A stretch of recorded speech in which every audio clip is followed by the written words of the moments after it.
Exclusivo, revelações sobre o assassinato da adolescente Tainá.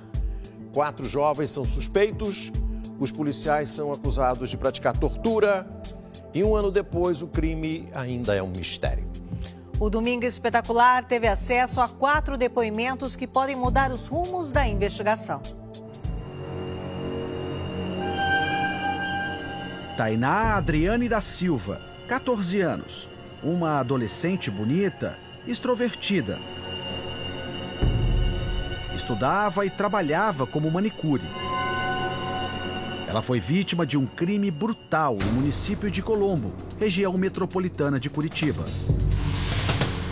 Na noite de 25 de junho de 2013, Tainá foi vista pela última vez. Uma câmera de segurança registra a jovem descendo a rua, a caminho de casa. Repare, ela é seguida por um homem. Ele nunca foi identificado. A 200 metros dali fica outra câmera de monitoramento, mas nenhuma imagem da adolescente ou do homem foi gravada neste ponto. Por isso, a polícia acredita que Tainá foi abordada na entrada deste terreno. 1 ano depois, a nossa equipe volta até esse terreno aqui, onde ficava o parque de diversões, onde trabalhavam os 4 acusados. Uma faixa aqui, cadê os direitos humanos para a família da Tainá?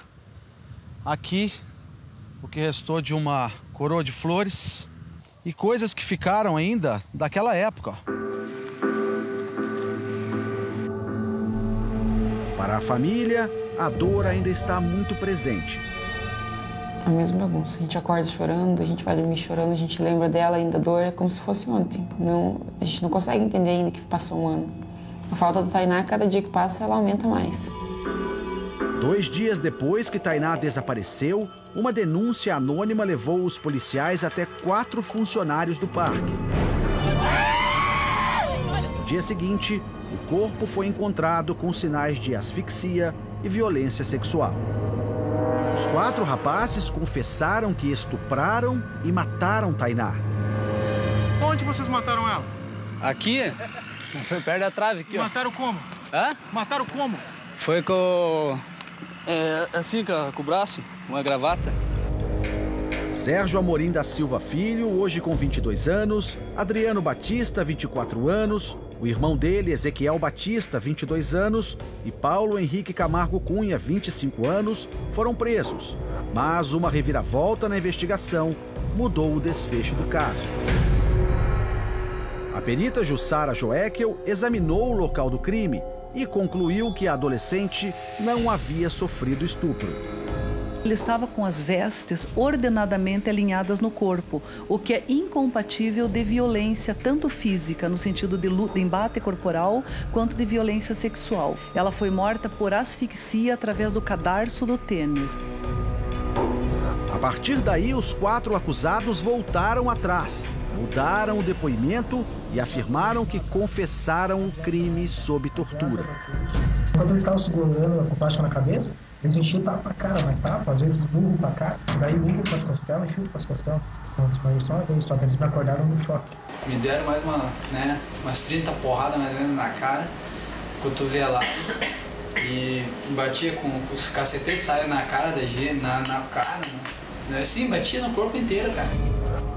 O Ministério Público do Paraná pediu a prisão de 21 pessoas, entre elas 14 policiais civis, todos acusados de tortura. Então existe mais do que uma convicção pessoal do promotor, existe os chamados indícios suficientes de autoria e materialidade. Esta autoria e materialidade decorrem das provas testemunhais, das provas das vítimas, decorre dos laudos e decorre de outros elementos, dentre os quais, por exemplo, a apreensão de máquina que serviram para dar choque por parte de um dos policiais, que à época foi apontado como tendo feito em certos lugares os choques. Esta semana, voltamos a procurar a perita Jussara Joekel. Ela manteve as declarações do ano passado. Nós temos a tranquilidade de que o nosso trabalho foi feito da maneira correta, seguindo a padronização de procedimentos. Todos os exames que foram solicitados desse caso, o Instituto de Criminalística e o Instituto Médico Legal continuam realizando. Os 4 funcionários do parque passaram de criminosos a vítimas e agora respondem em liberdade pela morte de Tainá. Está demorando demais e tudo faz com que a família sofra muito, porque a cada dia que passa são informações que são passadas que não são verdadeiras e que só fazem a gente sofrer mais ainda. A morte da menina Tainá. Você vai ver agora os depoimentos exclusivos que podem mudar o rumo da investigação. O Domingo Espetacular revela como vivem os acusados pela morte da menina Tainá e como está a apuração da denúncia de tortura contra os policiais que trabalhavam no caso. Um assassinato. 4 acusados em liberdade. Uma denúncia de tortura. E um inquérito contra 21 pessoas, entre elas 14 policiais civis, 2 PMs e 2 guardas municipais. O advogado. Leonir Batiste é procurador de Justiça e coordenador do GAECO, Grupo de Atuação Especial e Combate ao Crime Organizado de Curitiba. Para ele, há provas de que os 4 jovens confessaram o assassinato de Tainá sob tortura. Eu quero acrescentar ainda que, à época, as vítimas de tortura, os 4 rapazes, disseram que, inclusive, sofreram tortura mediante a imposição de sacos de lixo, tipo saco de lixo na cabeça, e, por coincidência ou não coincidência, mas sacos de lixo da mesma natureza, da mesma espécie, daqueles descritos por eles, inclusive foram, à época, apreendidos em lugares aí vinculados exatamente às pessoas acusadas por tortura. Quando foram presos no ano passado, os 4 acusados passaram por 3 delegacias. As sessões de tortura teriam acontecido nos 3 momentos.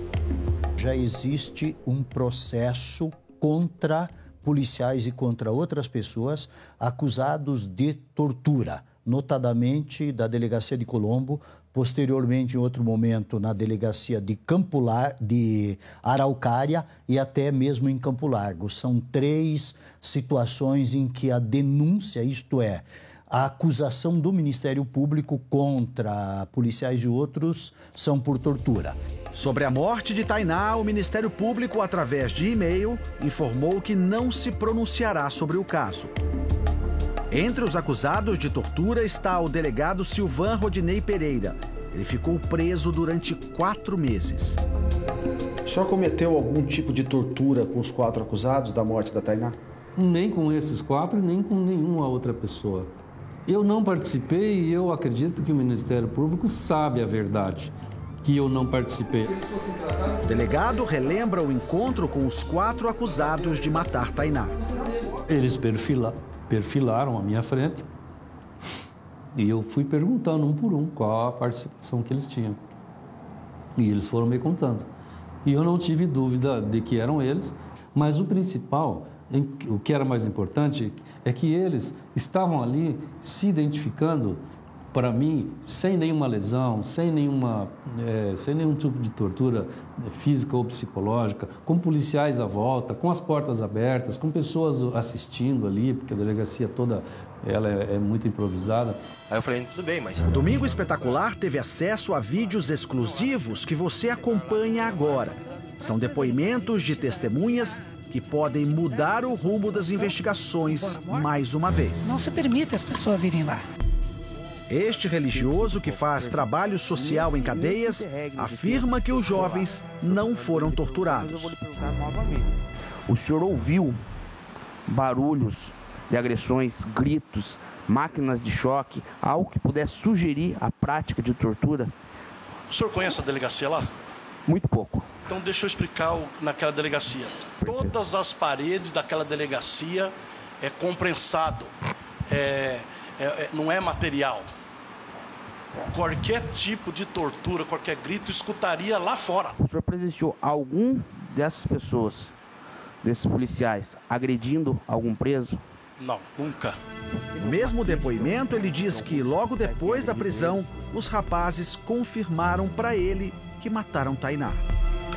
O mais pequeno, que é o Adriano, apontou para o Sérgio, que estava no meio. Aí o Sérgio quis questionar. Eu disse, não, Sérgio, fica tranquilo, você vai poder falar, eu não sou polícia, eu sou pastor, eu quero só orar pela verdade. Aí eu perguntei pro Paulo, que o Paulo é o mais grandinho, um branco. Ô Paulo, quem que matou a Tainá? O Paulo apontou pro meio também, porque ele estava na outra ponta, pro Sérgio. Daí eu falei, ó, Sérgio, é 2 contra 1. Ele falou, não, mas eles também têm participação. Não tinha ninguém que trouxe. Presos que já estavam nas delegacias para onde os 4 rapazes foram levados têm outra versão dos fatos. Os depoimentos deles serviram de base para a denúncia de tortura feita pelo Ministério Público. Este homem é um dos detentos. Ele foi ouvido no ano passado pelo GAECO e confirmou a tortura. Daí depois que tiraram pra fora, né? Tiraram pra fora tudo direitinho, né? Daí ele disputava, né? Dando soco, né? E os guardas municipais, o que você viu que eles fizeram lá?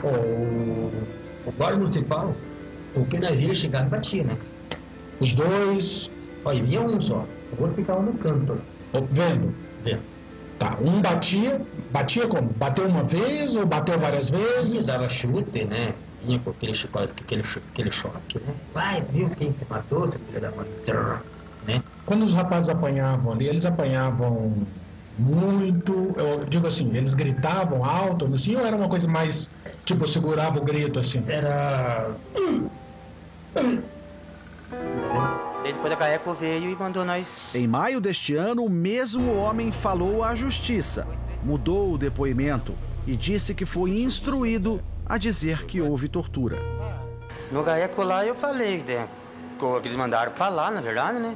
Do guarda municipal, do Patrick, né? Mas foram conversando com nós, né?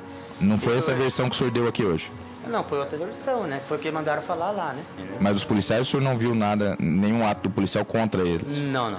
Policial, a gente não... né? Tava lá marcado, o computador da delegacia lotado. Este preso da delegacia de Alto Maracanã também prestou depoimento ao GAECO no ano passado e afirmou que os jovens sofreram abuso sexual. Só fui ver o fato à noite, inesperado só, que eles estavam na sala dos menores, preso na sala dos menores, onde tem uma salinha separada lá do forró e da outra altura, onde eu vi uma cena excepcional. Sim. Só que até então eu não vi quem que passou essa ordem. Já no depoimento dado à justiça no mês passado... O senhor tomou conhecimento de alguma coisa que aconteceu com eles depois que eles entraram lá na delegacia? Nenhuma. O senhor não presenciou eles sendo agredidos? Ele alega que também foi convencido a depor contra os policiais. Daí eu falei assim, ó, não posso fazer isso porque vai ser injusto eu fazer isso com os policiais, porque eles não fizeram isso. Aí ele falou pra mim assim, não, cara, é melhor pra você, porque senão as consequências podem vir pra você. Eu sou perito criminal. Neste depoimento à justiça, quem fala é Brasil Viana Neto, o médico legista que fez o exame de corpo de delito nos 4 jovens. O exame foi no dia 1º de julho do ano passado, depois das supostas sessões de tortura. Tinha queimadura por choque? Não, de forma nenhuma. De forma nenhuma. Algum deles apresentou fratura em nariz? Não, eu não vi naquele momento do exame. Eu não vi nenhuma lesão por queimadura por corrente elétrica no exame. As contradições se acumulam, as dúvidas aumentam. O caso Tainá se transformou na investigação de 2 crimes: o assassinato da adolescente e a tortura contra presos, ambos, por enquanto, sem solução. Desde que as denúncias de tortura vieram à tona, os 4 acusados pela morte de Tainá foram colocados no programa de proteção à testemunha. Hoje, eles vivem sob a tutela do Estado. Eles são levados para um local chamado Pozo, uma casa, passam a viver ali. Logicamente, o aluguel da casa é provido pelo Estado, logicamente é provido também a comida e a vivência mais imediata e, ao mesmo tempo, se busca realocá-los na vida normal, ou seja, que eles passem a trabalhar, que eles melhorem, se aperfeiçoem estudando quando for o caso. É assim no caso desses rapazes, como no caso de quaisquer outros. Depois de 4 meses na prisão, os acusados de tortura passaram a responder ao processo em liberdade. Entre eles, o delegado Silvan Rodinei Pereira, que iniciou a investigação da morte da adolescente. As pessoas passaram a defender as suas teses e não passaram mais a procurar a verdade. Tanto é que esses 4 elementos não foram mais investigados. Entendeu? Se focou tudo na questão da tortura, de que nós tentamos criar um factoide para encobrir outras pessoas. Um ano após a morte de Tainá, o caso agora é investigado pela Delegacia de Homicídios do Paraná. O delegado da Divisão de Homicídios responsável pelo caso, Dr. Cristiano Quintas, não quis gravar a entrevista, mas numa conversa informal, diz que pediu sim a prorrogação do prazo de mais 30 dias para apurar um inquérito. Já são 2.400 páginas. As diligências continuam sendo feitas diariamente. Para a família, uma única certeza. A Tainá não está mais viva, a Tainá não volta mais.